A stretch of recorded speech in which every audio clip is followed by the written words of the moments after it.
अनंत उपकारी परम आराध्य प्रभु महावीर को नमन। परम श्रद्धेय आचार्य प्रवर, श्रद्धेया साध्वी प्रमुखा श्री जी, श्रद्धेय मुनिश्री राजगरण जी स्वामी, सादर सभक्ति वंदना।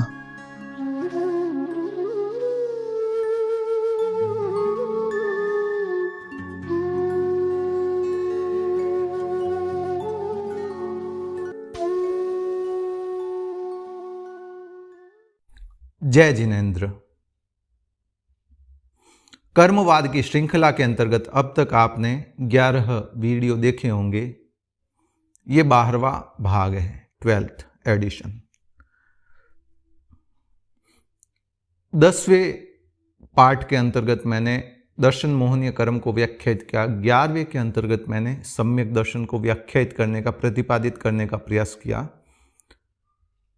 इसी से जुड़ा एक विषय है जो मेरा अति प्रिय विषय है, या ये कहूँ कि मेरे जो 19 साल मैंने स्वाध्याय किया है, करवाया है, या जो भी मेरी तपह साधना है, ज्ञानाराधना है, उसका कोई निष्कर्ष है तो वह मैं आपसे शेयर करने वाला हूँ।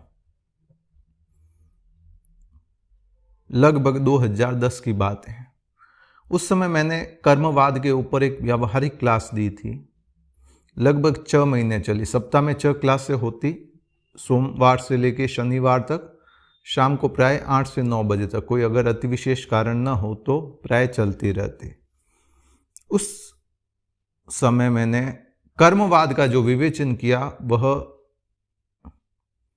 मेरे लिए भी नई चीजें थी, एकदम प्रैक्टिकल, व्यावहारिक, क्योंकि उसका तात्विक विवेचन तो कर्म ग्रंथ में भी है और भी कई साहित्यों में आगमों के अंतर्गत उल्लेखित होता है, मगर व्यावहारिक स्वरूप तो कहीं नहीं मिलता है। उसे अनुभूति के अंतर्गत लाना ही सबसे बड़ा उद्देश्य था, और उसमें मैं काफी हद तक सफल भी रहा। मैं सम्यक्त्व को समझा रहा था, सम्यक दर्शन को। उस समय तो किसी बहन ने एक सवाल पूछा कि भैया, शीघ्र मोक्ष जाना है तो क्या करें। मैंने उनसे निवेदन किया कि शीघ्र यदि मोक्ष जाना है तो देखिए, ये जन्म में तो पॉसिबल नहीं है, कारण कि ये 5वां आ रहा है, और 5वें आरे में जन्मा हुआ जीव मोक्ष नहीं जा सकता।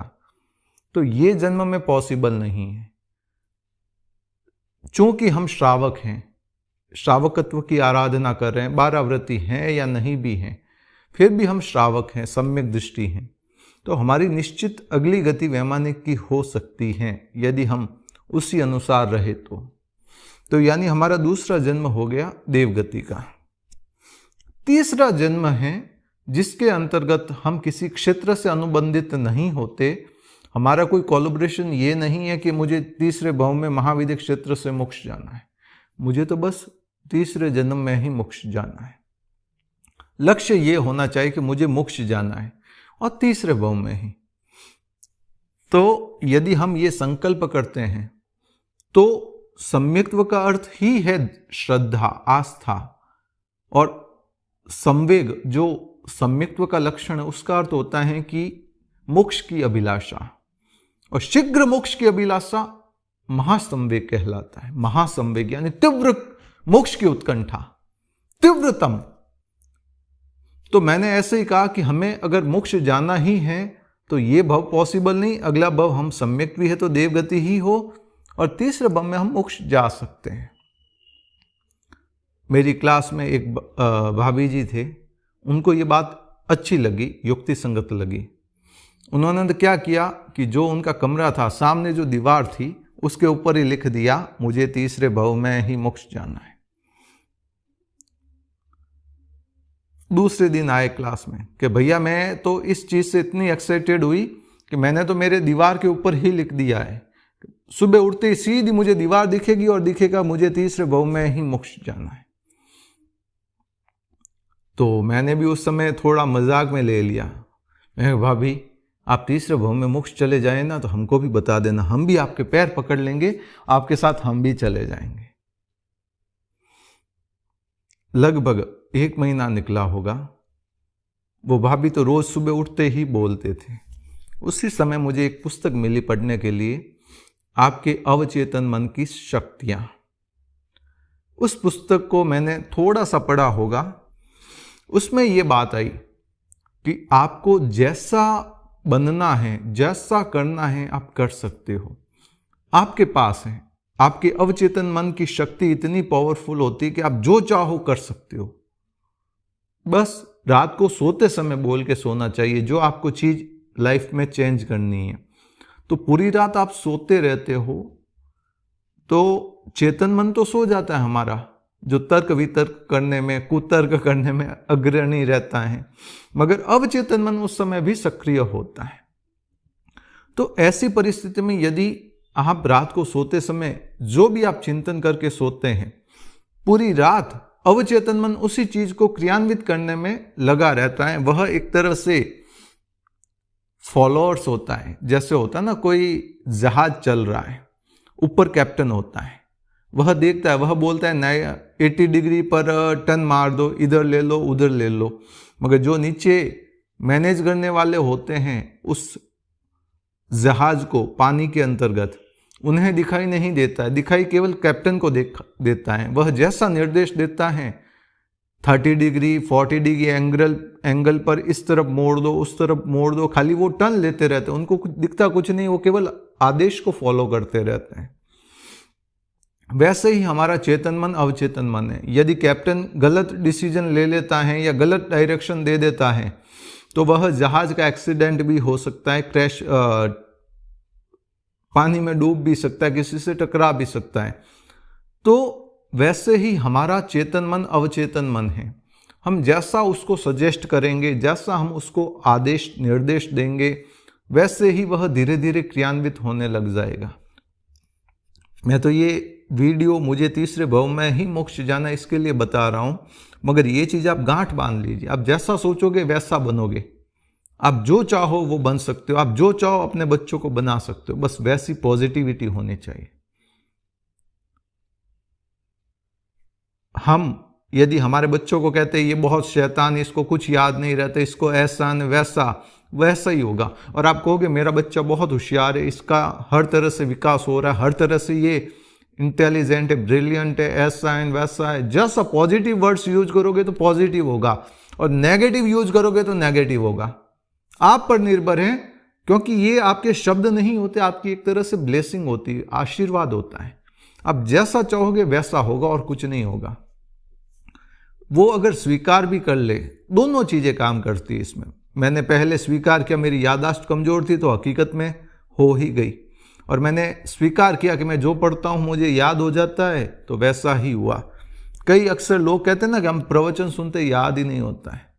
ये सबसे बड़ी कारण है नहीं शब्द जो हम बोले नेगेटिविटी, मुझे याद नहीं होता है, मुझसे ये काम नहीं होता है, मैं ये नहीं कर सकता। ये नहीं ही हमारे सब क्रियाओं की, जो हमारी समस्या है उसकी जड़ है। आप अगर पॉजिटिव वर्ड्स का यूज करेंगे तो आप क्या नहीं कर सकते। रात को सोते समय जो भी आपकी प्रॉब्लम है उसका सॉल्यूशन आप इमेजिनेशन कीजिए। जैसे किसी को किसी चीज में कमजोरी में, मेरा एग्जांपल देता हूं। मैं आज से 10-10, 12-12, 15 साल पहले क्या करता, रात को सोता ना, घंटा 1.5 घंटा मैं ऐसे ही एक इमेजिनेशन करता। मैं लेक्चर दे रहा हूं, सुनने वाले 20-25 हजार लोग हैं, मैं उनको समझा रहा हूं, सब ओम अरम कर रहे हैं। इतना खुश हो रहा, अरे ये क्या बात बताई, इतनी ऐसी बात तो पहली बार सुनी। हजारों लोगों की उपस्थिति।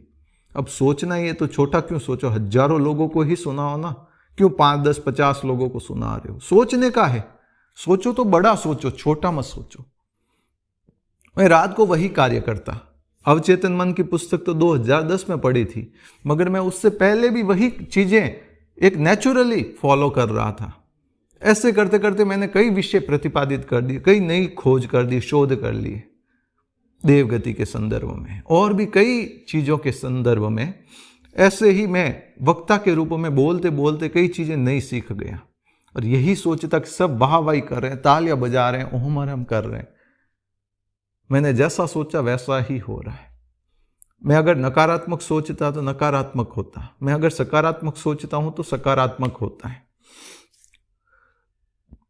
आपसे भी निवेदन करता हूं, जिस फील्ड में आप कमजोर है उस फील्ड में आप इमेजिनेशन रात को सोते समय कीजिए, इतना लार्ज स्केल पर कीजिए जिसकी आप परिकल्पना नहीं कर सकते। आप वैसे हो सकते हैं, इसमें कोई संशय नहीं है।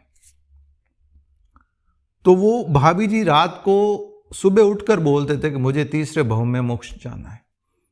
लगभग 1 महीने बाद जब मुझे एहसास हुआ कि नहीं, वो चीज तो सही है, गलत नहीं है, फिर वो क्लास थी उसी शाम को, तो मैंने उन भाभी जी से क्षमा याचना की कि मैंने आपकी आशातना की है, मजाक उड़ाई है, मैं आपसे क्षमा याचना चाहता हूं। और जो आप सुबह बोलते हैं ना वो कि मुझे तीसरे भव में मोक्ष जाना है, इसको थोड़ा चेंज कीजिए। सुबह नहीं बोलना है, रात को सोते समय बोलना है। कारण कि रात को सोते समय आप जो बोलकर सोते हैं पूरी रात उसी पर चेतन मन सो जाता है, अवचेतन मन उसी कार्य को क्रियान्वित करने में तत्पर हो जाता है।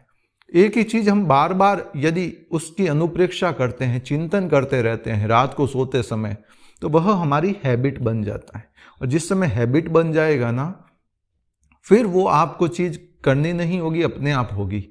हमारे शरीर का जो भी मेंटेनेंस चल रहा है, हार्ट बीट धड़क रही है, हमारे शरीर में रक्त का संचरण हो रहा है, श्वास हम ले रहे हैं, छोड़ रहे हैं, वो सारा अवचेतन मन हैंडल करता है। चेतन मन जब भी करता है तो कंफ्यूज करता है और कुछ नहीं करता है। कभी भी आपने देखा होगा किसी को खराटे आती है तो लंबी लंबी खराटे लेता है, इतनी लंबी लंबी खराटे होती है कि जिसकी हम परिकल्पना नहीं कर सकते। 30-30, 40-40 सेकंड लंबी तक खराटे चलती है। जिस समय हम अवचेतन मन के अंतर्गत होते हैं, जब हम स्वभाव में होते हैं, तब हमारा श्वास लंबा होता है। और जब हम चेतन मन के अंतर्गत होते हैं, किसी कार्य में होते हैं, तीव्रता होती है, उत्तेजना होती है, हम क्रोध में होते हैं, उस समय हमारे श्वास बहुत तेज चलते हैं। चेतन मन के अधीन श्वास रहेगा, वो तीव्रता से चलेगा, फास्ट होगा। 1 मिनट में लगभग हम 12 से 15 श्वास ले लेंगे। जबकि अवचेतन मन के अंतर्गत होगा तो हमारे श्वास अपने आप दीर्घ होंगे, लंबे लंबे होंगे। 30-30 सेकंड के, 40-40 सेकंड तक भी हम एक श्वास ले सकते हैं। खराटे बढ़ते हैं ना, उनको मालूम पड़ता है। बाकी नॉर्मल वे में जब हमारे राग द्वेष कषाय शांत होते हैं, उस समय हमारा श्वास अपने आप लंबा हो जाता है, स्थिर हो जाता है। और जिस समय हम किसी चिंता में होते हैं, उस समय हमारा श्वास छोटा हो जाता है और क्वांटिटी बढ़ जाती है। मैंने उन भाभी से निवेदन किया कि आप ये रात को बोलकर सोइए, 1 बार, 2 बार, 3 बार। क्वांटिटी नहीं होनी चाहिए, क्योंकि जिस कोई काम हो, क्वालिटी हो, कोई फैब्रिक हो, जिस फैब्रिक में क्वालिटी में क्वांटिटी हो जाती है ना, वहां क्वालिटी और ग्रेडेशन खत्म हो जाता है। किसी को 5 बार बोलना है, किसी को 3 बार बोलना है, किसी को 2 बार बोलना है, किसी को 1 बार बोलना है। जितनी उत्कृष्टता 1 बार में होगी, उतनी 108 बार नहीं होगी। कोई नमस्कार महामंत्र की माला फेरता है, उसकी तीव्रता रहेगी। ऐसा नहीं होगा कि इतनी तल्लीनता से आराम से बोलेगा ओम ह्रीम नमो अरहंताणम। उस समय क्या बोलेगा? ओम ह्रीम नमो अरहंताणम, ओम ह्रीम नमो सिद्धाणम, ओम ह्रीम नमो आर्याणम, ओम ह्रीम नमो वज्रहणम, ओम ह्रीम नमो लोये सब्बसाहुणम। मैंने तो फिर भी धीरे बोला ये, कोई इससे भी फास्ट बोल, नमो अरहंताणम नमो सिद्धाणम नमो वज्रहणम नमो लोये सब्बसाहुणम, नमो अरहंताणम नमो सिद्धाणम नमो आर्याणम। ऐसे करते करते इतना फास्ट बोलता है, उसमें हमारी क्वालिटी खत्म हो जाती, क्वांटिटी भले बढ़ जाए। धर्म के क्षेत्र में क्वालिटी अच्छी होनी चाहिए, भले क्वांटिटी कम हो। तो मैंने उनसे निवेदन किया कि आप रात को सोते समय, आप ही नहीं हर कोई, उस समय मैंने हर किसी के लिए कहा कि रात को सोते समय बस इतना बोलो कि मुझे तीसरे भव में ही मोक्ष जाना है। पहले वो बोलते थे मुझे तीसरे भव में मोक्ष जाना है। भव में कंफ्यूजन वाला है, जाएंगे या नहीं। हाँ मैं करूंगा, ठीक है, मैं ही करूंगा, ये विश्वास हो गया, आस्था हो गई, दृढ़ श्रद्धा हो गई। मैं ही, मुझे तीसरे भव में ही मोक्ष जाना है। आपने शब्दों का वेग देखा, आपने मेरी बॉडी लैंग्वेज देखी, तीसरे भव में ही मोक्ष जाना है, अपने आप हाथ ऊपर चला जाता है। जिस क्रिया में मन, वचन और काया तीनों योगभूत रहेंगे, साथ रहेंगे, वह क्रिया उत्कृष्टता से ओतः प्रोत होगी। यदि वह क्रिया सांसारिक है, आपके प्रगाढ़तम कर्मों का बंधन करवा सकती है, और वही क्रिया यदि धार्मिक है, आध्यात्मिक है, आपके प्रगाढ़तम कर्मों का निर्जरण करवा सकती है। अभी आपने देखा ना, मैं मन वचन काया से यही हूं, इसीलिए जैसे ही मैंने बोला निर्जरण, निर्जरण का अर्थ होता है निकलना, मेरे हाथ अपने आप अलग हो गए, अर्थात ये होती है बॉडी लैंग्वेज। तो जिस क्रिया में हमारा मन वचन काया तीनों योगभूत रहता है, वहां प्रगाढ़तम कर्म बंधन भी हो सकता है। यदि सांसारिक क्रिया है और धार्मिक क्रिया है तो प्रगाढ़तम कर्म निर्जरण भी हो सकता है। मैंने सभी से निवेदन किया उस समय कि रात को सोते समय बोलो कि मुझे तीसरे भव में ही मोक्ष जाना है। सभी ने शुरू किया, मैंने भी शुरू किया। साल 2 साल गया होगा, मैं एक एक्साइटेड भी हो गया कि मुझे नई चीज मिली। मैंने कईयों को और भी कही, साधु साध्वियों को भी कही। साधु साध्वी कई तो सीरियसनेस में ले लेते इस चीज को, और कई मजाक भी कर लेते। कोई आता ना, कहते अरे किसी को जल्दी मोक्ष जाना ना, ये रहा नरेश, ये सभी को जल्दी मोक्ष भेज रहा है, तीसरे भव में ही भेज देगा। ये तो इसकी भूमिका थी कि कैसे तीसरे भव में ही मोक्ष का शुरू हुआ। अब इसके जो जिज्ञासाएं आती हैं, मैं उसका समाधान देने का प्रयास करता हूं। पहली चीज ये कि कई लोग पूछते हैं कि तीसरे भव में ही क्यों मोक्ष जाना है, दूसरे भव में क्यों नहीं जाना। इसका उत्तर ये है कि ऐसा तो एक क्षण भी नहीं है जिस समय हम मोक्ष नहीं प्राप्त कर रहे हैं।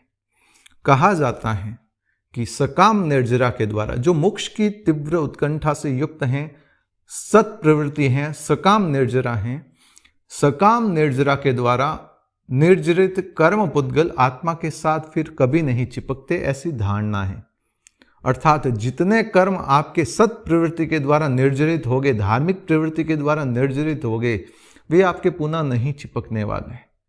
यदि वे कर्म नहीं चिपकेंगे तो उतने कर्मों से तो मोक्ष हो ही गया। किसी के ऊपर 1 करोड़ की देनदारी है, उसने यदि उसमें से 50 रुपए भी चुका दिए तो अब उसके पास 1 करोड़ की देनदारी नहीं, उसमें से 50 रुपए माइनस हो गए। किसी ने 1000 रुपए दे दिए तो 1000 अब नहीं देने उसको, 5000 दे दिए, लाख दे दिए, 2 लाख दे दिए, 5 लाख दे दिए।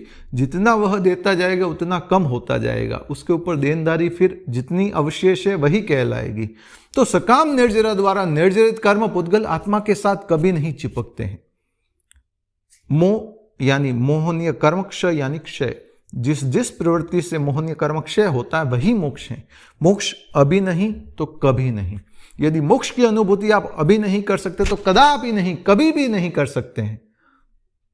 मैं बोल रहा हूं, आप सुन रहे हैं, इससे जो आपको ज्ञान अभी मिल रहा है वो आगे नहीं मिलने वाला, वो आपको अभी ही मिल रहा है। यह है ज्ञानावण्य कर्म का क्षोपशम। आप मुझे देख भी रहे हो, यह है दर्शनावण्य कर्म का क्षोपशम। ऐसा नहीं होगा कि वीडियो अभी चल रहा है और आप मेरी बॉडी लैंग्वेज को मुझे 4 घंटे बाद देख पाएंगे। अभी का अभी एट ए टाइम हो रहा है सब कुछ। आप समस्त क्रियाओं से निवृत्त हैं, आपके किसी तरह की कोई अंतराय नहीं है। यह है अंतराय कर्म का क्षोपशम। यदि कोई व्यवधान आ जाए, कोई काम आ जाए, कोई डिस्टर्बेंस आ जाए, आप नहीं देख सकते। यह है एट ए टाइम, अभी का अभी। धर्म का फल रोकड़ा होता है, उधार नहीं। धर्म का फल पुण्य नहीं है, आत्मिक उज्ज्वलता है। हमने पुण्य को मान लिया। यही हमारी एक तरह से मोह कर्म की विकृति है कि हम गलत चीज को एक्सेप्ट कर लेते हैं, सही को छोड़ देते हैं। धर्म का फल पुण्य नहीं है, इसको क्लियर कर लेना अपना कॉन्सेप्ट। धर्म का फल है आत्मिक उज्ज्वलता। मैं बोल रहा हूं, आप सुन रहे हैं, ये ज्ञानावण्य कर्म का क्षोपशम हो रहा है। वे आपकी आत्मिक उज्ज्वलता को प्रगाढ़ कर रहा है, आपके ज्ञान को इंप्रूव कर रहा है और उसको बढ़ा रहा है, वृद्धिंगत कर रहा है। आप मुझे देख रहे हैं तो अभी का अभी देख रहे हैं। ये दर्शन मोहनीय कर्म को, दर्शनावण्य कर्म को हल्का कर रहा है। आपके किसी तरह की कोई अंतराय नहीं आ रही है। आप आराम से सुन रहे हैं, अच्छे से सुन रहे हैं। कोई ईयरफोन लगाकर, हेडफोन लगाकर, कोई ब्लूटूथ के ऊपर स्पीकर के अंतर्गत सुन रहा है, अच्छे से सुनाई दे रहा है। ये लाभांतराय कर्म का हल्कापन है, क्षोपशम है। आपको समझ भी आ रहा, आप एक्सेप्ट भी कर रहे हैं। ये आपके दर्शन मोहनीय कर्म का क्षोभशम है।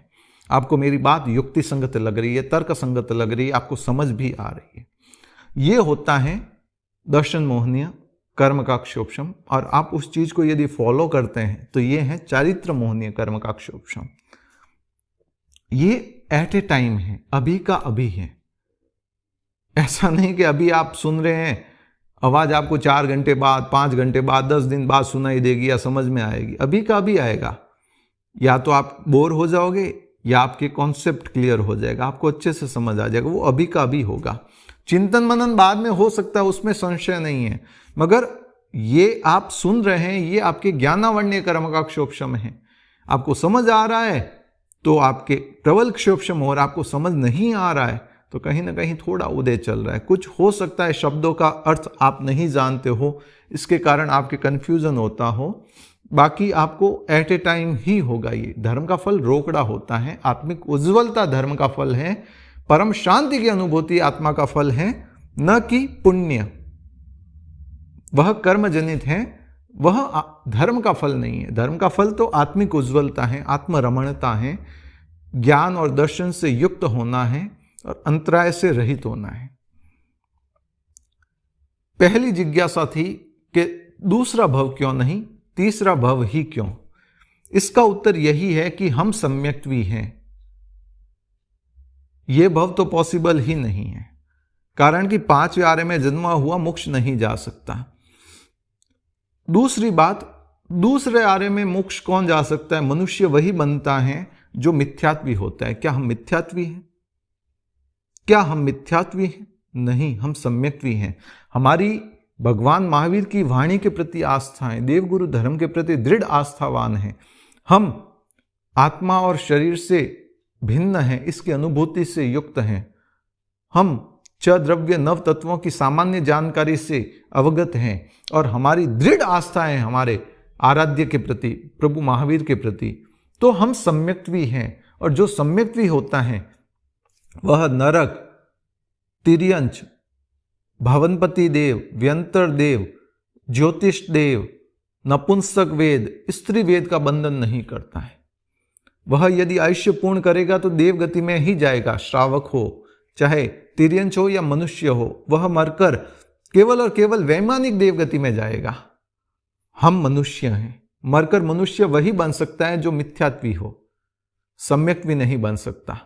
देवगति से आयुष्य पूर्ण करे तो वो बात अलग है कि वहां से अगली गति मनुष्य की हो सकती है, मगर यहां से मनुष्य मरकर मनुष्य तभी बन सकता है जब वो मिथ्यात्व दशा में हो। सम्यक्त्व दशा में पॉसिबल ही नहीं है। तो इसीलिए हम चूंकि सम्यक्त्वी हैं, ये पहला भव। दूसरा भव हो गया हमारे वैमानिक देवगति का, और तीसरा भव हो गया मनुष्य के रूप में हम जन्मे और मोक्ष श्री का वर्ण कर दिए। कई लोग कहते हैं मुझे तो महाविद्य क्षेत्र से मोक्ष जाना है। वो गीत भी है ना, जन्म महाविद्य ही होए समुख तीर्थंकर वर होए। मुझे वो गीत आ नहीं रहा है, मगर इस तरह के उसके शब्द हैं कि मेरा अगला जन्म महाविद्य क्षेत्र में हो, मैं वहां पर तीर्थंकरों के समूह शरण में रहूं और धर्माराधना करते हुए अपनी आत्मा का कल्याण करूं। आलंबन मोक्ष का होना चाहिए, क्षेत्र का नहीं। यदि आपने क्षेत्र का आलंबन ले लिया कि मुझे महाविद्य क्षेत्र से मोक्ष जाना है, तो वर्तमान समय में भी इस भारत क्षेत्र से जीव 7वीं नरक में जा सके ऐसा शोध करना पड़ेगा, मगर महाविद्य क्षेत्र से 7वीं नरक में जा सकता है वर्तमान में भी। कारण कि चौथा आ रहा है, वहां तीर्थंकर होते, ये बात सही है, मगर वहां जन्मने से हमारा मोक्ष हो जाएगा ऐसा भी नहीं है। हम वहां पर अनादिकाल में अनंता बार जन्म चुके हैं। एक एक सुई की नोक टिके जितनी भूमि भी अवशेष नहीं है महाविद्य क्षेत्र की, एक नहीं 5 महाविद्य क्षेत्र की, जहां हमने अनंता बार जन्म मरण नहीं किया हो।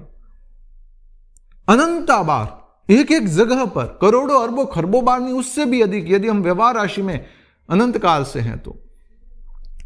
मैं निवेदन करता हूं, आलंबन क्षेत्र का मत रखना। यदि आप इधर से पहले देवलोक में भी गए और अल्प आयुष्य भी लिया और वहां से आयुष्य पूर्ण करोगे ना, तो यहां भरत और ऐरावत क्षेत्र से कितने ही जीव, संख्याता जीव मोक्ष जा चुके होंगे। कारण कि इधर भी तीसरा आरा शुरू हो जाएगा और राजा श्रेणिक का जीव क्या, उसके अलावा भी 7-8 तीर्थंकर मोक्ष चले जाएंगे। और महाविद्य क्षेत्र से सिमंदर स्वामी जैसे असंख्यात अनकाउंटेबल 194 डिजिट से भी बड़ी संख्या में तीर्थंकर मोक्ष जा चुके होंगे।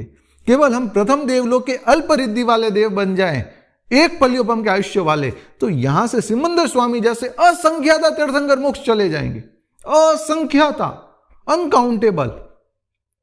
यहां से भी भरत क्षेत्र से भी 10-12 तीर्थंकर मोक्ष जा चुके होंगे लगभग। तो इसीलिए मैं आपसे निवेदन करता हूं कि मोक्ष से अनुबंध हो, क्षेत्र से नहीं, क्योंकि उस समय ऐसा कोई क्षेत्र नहीं होगा। यदि आप इधर से आयुष्य पूर्ण करके पल्योपम का असंख्यातवा भाग भी आयुष्य लेते हैं तो हर जगह से मोक्ष के द्वार खुल गए होंगे उस समय तक। जो जम्बू स्वामी ने ताले लगाए ना मोक्ष के, वो खुल भी गए होंगे और जी मोक्ष जाना भी शुरू हो गए होंगे और चले भी गए होंगे। करबद्ध विनम्रता से निवेदन करता हूं, सही तत्व को समझने का प्रयास कीजिए, भ्रम में रहने का प्रयास मत कीजिए। और धर्म के क्षेत्र में शॉर्टकट नहीं चलते हैं। धर्म के क्षेत्र में जो भगवान ने मार्ग बताया उसी अनुसार चलना पड़ेगा, मन में आए जैसे नहीं कर सकते। तो पहला सवाल था, जिज्ञासा जो मेरे पास अक्सर आती है कि हम तीसरे भव में ही क्यों जाना चाहिए, हम ये क्यों बोले, हम ये क्यों नहीं बोले कि मुझे दूसरे भव में ही जाना है। मिथ्यात्वी होगा, रॉन्ग डायरेक्शन वाला ही दूसरे भव में मोक्ष जा सकता और कोई नहीं जा सकता। पहला भव ये, दूसरा वैमानिक देवगति का हो सकता है, और तीसरे भव में हम मनुष्य बनकर, चाहे जन्म कहीं से भी हो मेरा, चाहे जम्बू द्वीप में जन्मूं, चाहे धात की खंड में जन्मूं, या चाहे अर्ध पुष्कर में जन्मूं, चाहे कोई मेरा देवता अपहरण करके मुझे समुद्र में डाल दे, अगर मुझे वहां से मोक्ष मिलता है तो मुझे वहां से भी स्वीकार है मोक्ष। बस मेरा लक्ष्य है कि मुझे तीसरे भव में ही मोक्ष जाना है। अब आपने देखा ना, ही कहते कैसे एकदम हाथ चले गए। ये होता है कि मन वचन काया की प्रवृत्ति अगर आपकी इन्वॉल्व है, संयुक्त है, आपके प्रगाढ़तम कर्मों का निर्जरण हो सकता है, और विपरीत है तो प्रगाढ़तम कर्म का बंधन कर सकते हो। करबद्ध विनम्रता से निवेदन करता हूं, आपका ये कॉन्सेप्ट क्लियर हो गया होगा कि तीसरा जन्म ही क्यों। क्षेत्र का अनुबंध नहीं करना है, न महाविद्य क्षेत्र का न किसी और क्षेत्र का। हो सकता है कि तीसरे भव में आप ऐरावत से मोक्ष जाने वाले हो, मगर आपने संकल्प कर लिया कि मुझे तो महाविद्य क्षेत्र से मोक्ष जाना है, और आने वाले लगभग 10-15 भवों तक आपका महाविद्य क्षेत्र में जन्म ही नहीं होने वाला हो सकता है। तो आपका इतना काल संसार और बढ़ जाएगा, इतने जन्म और बढ़ जाएंगे। इसीलिए संकल्प लेना है, अगर कोई चीज की धारणा करनी है तो मोक्ष की करो और किसी चीज की नहीं। क्षेत्र का अनुबंध मत करो कि मुझे महाविद्य क्षेत्र में सिमंदर प्रभु से सुनना। अरे कोई भी तीर्थंकर करो, अमृतमय देशना तो वही होगी जो आगमों में उल्लेखित है। वर्तमान में हम आगम पढ़ के जो कर रहे हैं, तीर्थंकर भी तो वही फरमाते हैं। बस ठीक है, वो लाइव होता है, वह हमको पढ़ना होता है, फर्क कुछ नहीं है। विनम्रता से निवेदन करता हूं, कॉन्सेप्ट क्लियर करो। मुझे तीसरे भव में ही मोक्ष जाना है, जाना है ना, जाना ही है। दूसरा सवाल कई बार मेरे पास आता है कि नरेश जी, आप जो बात बता रहे हैं वो बात तो इतने महान आचार्य हुए हैं, किसी ने नहीं कही, आप ही क्यों कह रहे हैं। मैं सूरत रहता हूं, यहां से 15 किलोमीटर 20 किलोमीटर पर डुमस है, वहां पर समुद्र है। अरब सागर जो है ना, यहां पर भी है, भावनगर की तरफ भी है, बॉम्बे में भी है, गोवा में भी है, केरला के तटों पर भी है, और भी कई तट होंगे उसके आजू बाजू। हर जगह वह एक ही अरब सागर है, मगर पानी सब जगह का अलग अलग है। भगवान ने जो विवेचना की है वह अनंत ज्ञान के रूप में उपलब्ध है। भगवान स्वयं फरमाते हैं अनंत ज्ञान है। अब किसी ने कहीं से रसास्वादन किया, किसी ने कहीं से किया है, किसी ने डुमस रोड के पानी का आस्वाद किया, किसी ने बॉम्बे के, किसी ने वलसाड़ के पास तिथल है वहां के पानी का आस्वाद लिया, किसी ने गोवा का, किसी ने और कहीं का, किसी ने केरला के पास से लिया है।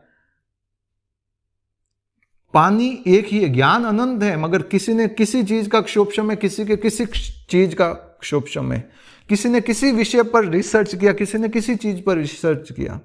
तो जब मैंने रिसर्च किया तो मैंने तो मोक्ष के ऊपर किया, क्योंकि मुझे वहीं जाना है और कहीं नहीं जाना है।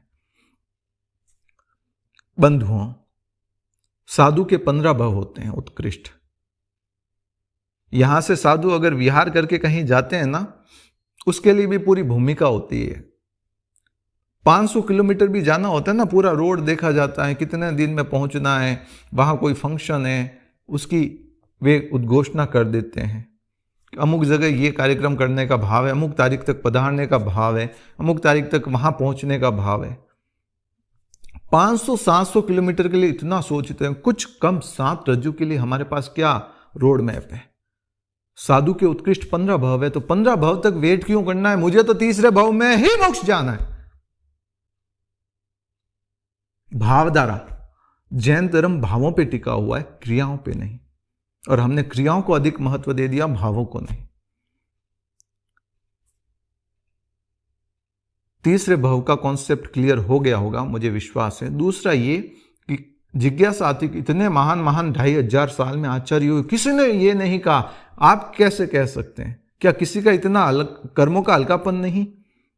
मैं इस भव में श्रावक के रूप में हूं, मगर मैं जब व्यक्तिगत मेरा चिंतन करता हूं कि मेरे को कहाँ से उपलब्ध हुआ, ये सीख रहा हूँ, सिखा रहा हूँ, कर रहा हूँ, पिछले 7.25 साल से मैं ऑडियो बना रहा हूँ, जबकि मेरा स्वाध्याय का क्रम भी टूटा हुआ है, फिर भी मेरे ऑडियो अनवरत चल रहे हैं।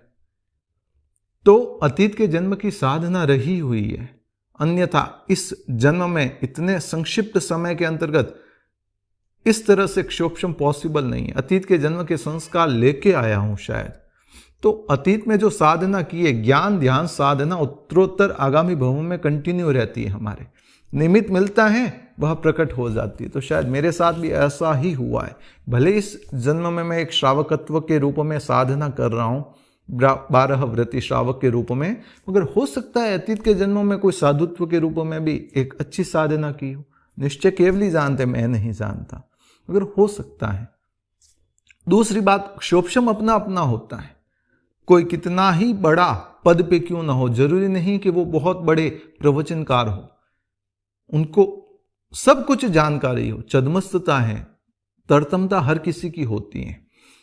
तो जो मैंने शोध किया है वह अक्षरशः सही दिख रहा है अनुभूति के अंतर्गत। तो इसीलिए जो ये रात को सोते समय बोलने का है कि मुझे तीसरे जन्म में ही मोक्ष, तीसरे भव में ही मोक्ष जाना है, वह युक्ति संगत है, अयुक्ति संगत नहीं है। पहला कारण, तीसरा जन्म ही क्यों, तो उसका मैंने बता दिया कि ये जन्म में पॉसिबल नहीं है, 5वां आ रहा है।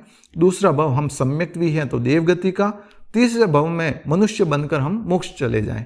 ये हमारा एक संकल्प है। जैसा संकल्प बनेगा, जैसा लक्ष्य आप निर्धारित करोगे, वैसे ही आपका संकल्प बनेगा और वैसे ही पूरी कायनात आपको सपोर्ट करने लगेगी। पूरी कायनात, आपको फिर कुछ करना नहीं होगा, आपकी हर एक क्रिया सहज हो जाएगी। तीसरे जन्म में ही मोक्ष श्री के वर्ण की ओर बढ़ जाएगी। आपको करना नहीं होगा, अपने आप होना शुरू हो जाएगा। मुझे तीसरे जन्म में ही मोक्ष जाना है। दूसरा सवाल जो आता है कि आचार्यों ने नहीं कहा, आप कैसे कह सकते हैं? अपना अपना क्षोभम है, इसमें किसी से होड़ नहीं हो सकती, कंपटीशन नहीं हो सकता कि कोई आचार्य बन गया तो वो उनका क्षोभम प्रबल हो सकता है, ज्ञानावण्य कर्म का हो भी सकता है, होता भी है, क्योंकि आचार्य तो वाचना प्रमुख होते हैं। मगर कई चीज़ों में क्या होता है कि कई जगह से हाथी निकल जाते हैं, चींटियां फंस जाती है, और कई जगह चींटियां निकल जाती है, हाथी निकल नहीं पाते हैं। तो अपना अपना क्षोभम होता है, इसमें किसी से किसी का कंपैरिजन नहीं होता। बस चीज सही है ना, एक्सेप्ट कर लो। गुरु कहे, आचार्य कहे, या एक शिष्य ही कह दे उनका, अगर चीज युक्ति संगत है और योग्य है, आप उसको फॉलो करना शुरू कर दे। तीसरा जो सवाल आता है वह है कर्म के आधार पे कि इसका प्रमाण क्या है। तो इसका प्रमाण यह है कि कर्मों का राजा मोहनीय कर्म है। मोहनीय कर्म में भी हमने चारित्र मोहनीय को कर्मों का राजा माना है। क्रियाएं हम उत्कृष्ट कर रहे हैं, मगर फिर भी मोक्ष नहीं मिला। हमने अनादिकाल में अनंत बार साधुत्व स्वीकार किया, उत्कृष्ट आराधना साधना की, मास खमन किए होंगे, सैकड़ों नहीं, हजारों नहीं, लाखों, मगर मोक्ष नहीं मिला। कारण कि हमने मूल में भूल कर दी। मूल है दर्शन मोहनीय, हमारी सोच, उसको हम बदल नहीं पाए। और दर्शन मोहनीय का क्षय जब होता है, क्षोभम होता है, तो उससे निष्पन्न होती हैं सम्यक्त्व, सम्यक दर्शन। हमारी सोच सम्यक हो जाती, पॉजिटिव हो जाती। जब सोच पॉजिटिव होगी, उसका एक लक्षण आता है संवेग, अर्थात मोक्ष की अभिलाषा। शम यानी कषायों को शांत करना, क्रोधमान माया लोभ को, संवेग अर्थात मोक्ष की अभिलाषा। तो जो ये है कि मुझे तीसरे भव में ही मोक्ष जाना है, वह महासंवेग है, उत्कृष्ट भावना है कि मुझे तीसरे जन्म में ही मोक्ष जाना है, उत्कृष्ट संवेग है, महासंवेग कह सकते हैं जिसे। तीव्र उत्कंठा। राजा श्रेणिक एक त्याग नहीं किए, फिर भी तीर्थंकर नाम गोत्र के उपार्जक हो गए, क्षायक सम्यक भी बन गए, कारण कि उनकी आस्था मजबूत थी भगवान के प्रति। राजा कृष्ण वासुदेव वर्तमान में वे कहां है, मतलब नहीं उस चीज से, मगर उन्होंने धर्म दलाली की, धर्म के प्रति उत्कंठा। वो स्वयं एक त्याग नहीं कर सकते, सामयिक नहीं कर सके, उपवास नहीं कर सके, एक प्रत्याख्यान नहीं ले सके, फिर भी उनकी धर्म दलाली की उत्कंठा, वे क्षायक सम्यक भी बन गए। उन्होंने मूल पर चोट की। मूल कॉन्सेप्ट क्लियर कीजिए बंधुओं, त्याग से ज्यादा महत्व आस्था का है। यदि आपकी आस्था सही है, आपका त्याग सही है, सम्यक दर्शन होगा तो सम्यक ज्ञान भी हो जाएगा, सम्यक चारित्र भी हो जाएगा। यदि आपके पास सम्यक दर्शन नहीं है, सम्यक्त्व नहीं है, आपकी क्रिया भी अक्रिया हो जाएगी। आप उतना उसका बेनिफिट नहीं ले सकते जितना आप सम्यक्त्व की अवस्था में ले सकते हो। आपका ज्ञान भी अज्ञान हो जाएगा। अगर आपके पास सम्यक्त्व है, आप सम्यक दृष्टि है, तो आपका ज्ञान ज्ञान कहलाएगा। अगर आप मिथ्या दृष्टि है, आपका ज्ञान अज्ञान कहलाएगा। तो महत्व सम्यक्त्व का है, आस्था का है, श्रद्धा का है, वह मजबूत होनी चाहिए। और हमने अनादिकाल में बाकी सब कर लिया, 9 पूर्वों से अधिक का ज्ञान कर लिया, कितना ज्ञान अवण्य कर्म का क्षोभशम, मगर दर्शन मोहनियों को नहीं परास्त कर सके, उस पर आस्था नहीं ला सके। मेरा व्यक्तिगत चिंतन है कि आज भी मैं कहता हूं ना कि मुझे तीसरे भव में ही मोक्ष जाना है, रात को सोते समय बोलो। कई लोगों को डाइजेस्ट नहीं होता है, वे बोलते नहीं है। वो कहते हैं ऐसे बोलने से होता ना तो सब चले जाते। अरे जिसके कर्मों का हल्कापन प्रबल होगा, जिसका संसार अल्प होगा, स्वल्प होगा, जो तीसरे भव में जा सकता है वही इस बात को समझ सकता है। बाकी को तो ये ढकोसला लगेगा, ऐसे बोलने से चले जाएंगे तो साधु साध्वी क्यों बने, फिर ये बोलते ही रहे ना रात को सोते समय। कॉन्सेप्ट क्लियर नहीं होगा, कारण कि मोह दशा अभी भी विद्यमान है। हलुकर्मी जीव ही निकटवर्ती भवों में मोक्ष जाने वाला ही इस कॉन्सेप्ट को समझ सकता है। मैंने कई साधु साध्वियों को निवेदन किया, कुछ को युक्ति संगत लगा, कुछ को लगा ही नहीं। अरे ऐसा थोड़ी ना होता है, फिर तो हम साधु क्यों बने।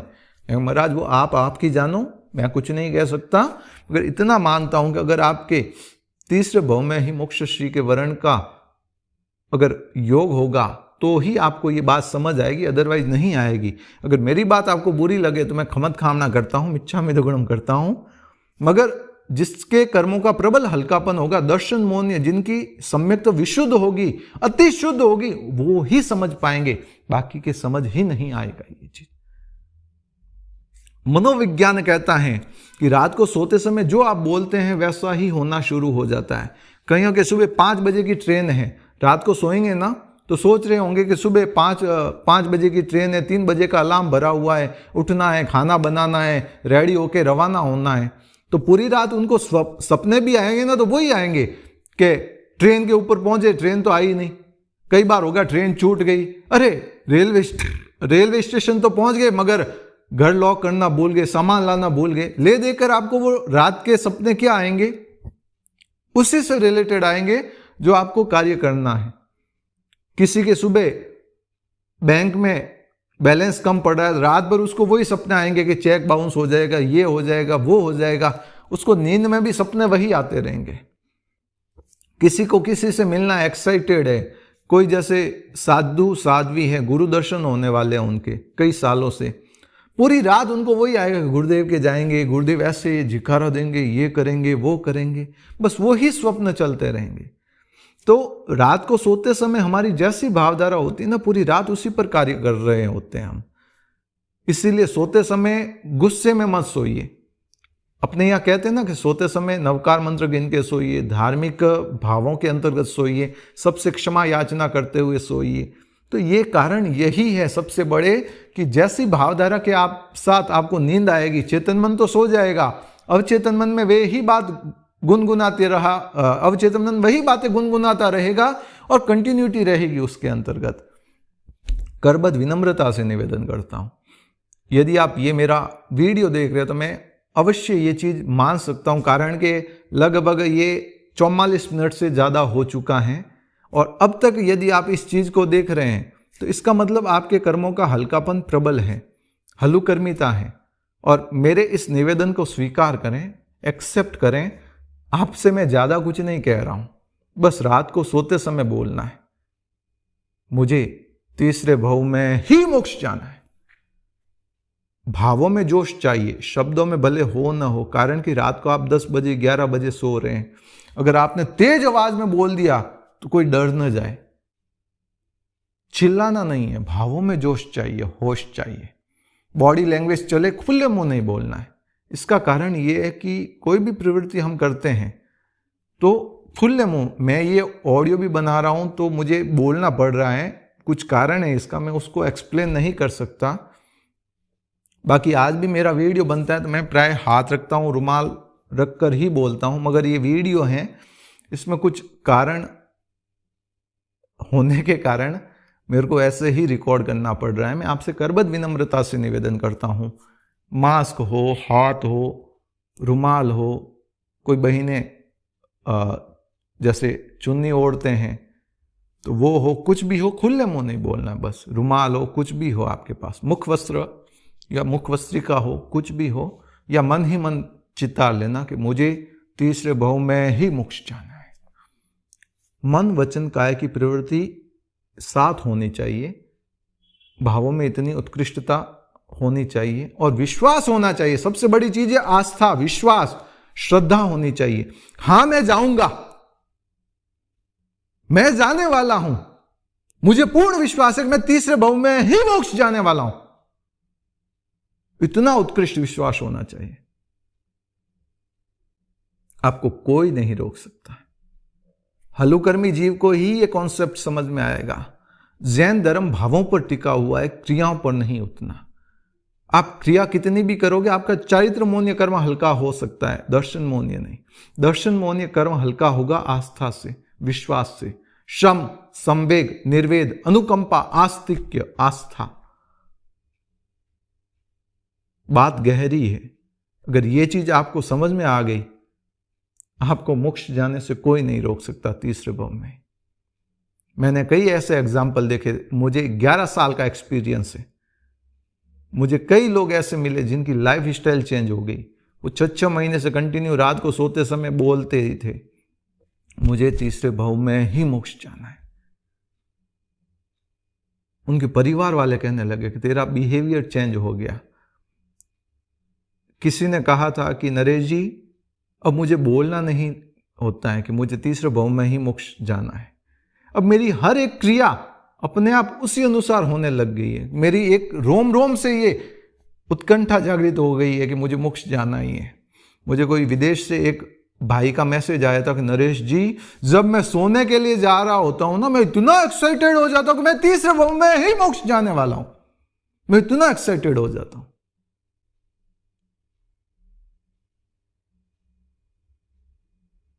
जैन धर्म भावों पर टिका हुआ है। यदि आप 5 मिनट तक देवगुरु धर्म की तीव्र भावों से आशातना करते हैं, अवर्णवाद करते हैं, कुछ गलत उल्टा सुल्टा बोलते हैं, आप प्रगाढ़तम कर्मों का बंधन कर सकते हैं। और यदि उत्कृष्ट भावों से, अगर आप इन भावों से ओतप्रोत रहते हैं, अनुप्रेक्षा करते हैं कि मुझे तीसरे भव में ही मोक्ष जाना है, जिज्ञासा ये भी आती है कि नरेश जी रात को सोते समय बोले या सुबह भी बोले।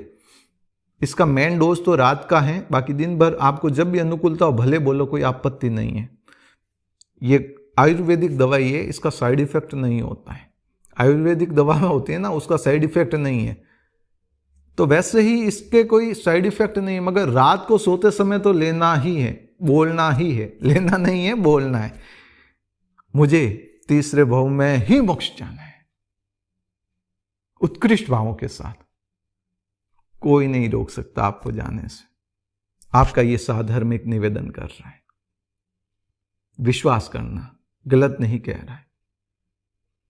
मेरी जो 19 साल या जितना भी काल हुआ है, उसकी साधना का ये सबसे बड़ा निष्कर्ष है, निचोड़ है, सार है।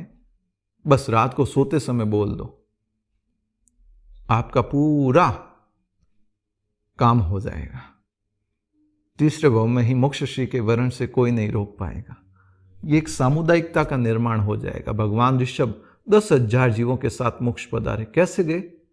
ये सामुदायिकता निर्मित हो जाती। हम जो बोल रहे हैं सारे शब्द एक जैसे होता है ना, कि कई लोग होते हैं गूगल में सर्च करते हैं कि अमुक शब्द, अब एक साथ हजारों लोग करते हैं तो गूगल भी बताता ना ये शब्द इतनी बार सर्च हुआ, 50,000 बार, लाख बार। तो गूगल भी एक शब्द को हम सर्च करते हैं तो वो शो कर देता है कि ये ट्रेंड में चल रहा है वर्ड। तो जब हम ये रात को सोते समय बोलेंगे तो ये एक सामुदायिकता का निर्माण करेगा। फिर जितने हलुकर्मी जीव है जिनके भीतर ये कंटिन्यूटी रहेगी, अनवरतता रहेगी, तो उनका एक समुदाय बनता रहेगा, सामुदायिकता बनती रहेगी। एक ही क्षेत्र में कहीं जन्म होगा या अलग अलग क्षेत्रों में भी जन्म होगा। कोई एक आत्मोत्थान के लिए गति प्रगति करेगा, शेष उसके फॉलो करने शुरू हो जाएंगे। ऐसे करते करते अलग अलग विचरण करते भगवान महावीर कितनी जगह विचरण किए, कितने लोगों को तारे। तो ऐसे वो पूरे सामुदायिकता बन जाएगी। और फिर एक साथ, जैसे आता ना कई जगह उल्लेख मिलता है, करोड़ों जीव एक साथ मोक्ष चले गए। अब कैसे गए? इस सामुदायिक कर्म के आधार पर। इसीलिए विनम्र निवेदन करता हूं कि एक सामुदायिकता अगर निर्मित होनी शुरू हो गई ना, तो पूरी कायनात सपोर्ट करेगी हमको, कोई नहीं रोक सकता। पुनः कह रहा हूं, हलुकर्मी जीव ही एक्सेप्ट कर सकता है, बाकी कोई नहीं।